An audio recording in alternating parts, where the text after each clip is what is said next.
আমার নিজের বাড়ি কেমন কি বৃত্তান্ত তোমরা তো সবাই দেখেছো।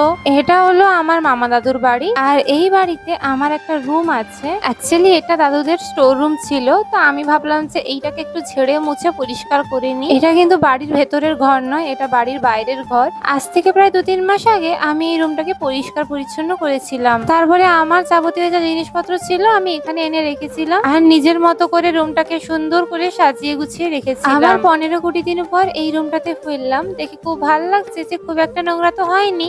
আসলে পাশেই মামাদের বড় ঘরটা আছে, তো তাই এই রুমে ধুলো পৌঁছাতে একটু সময় লেগে যায়। সবকিছু ঢাকাঢুকি দিয়ে গেছিলাম, তাও আমার দিদা মাঝে মধ্যে এসে হালকা ফুলকা ঝেড়ে দিয়ে যেত, তো তার জন্য নোংরা হওয়ার খুব একটা চান্স ছিল না।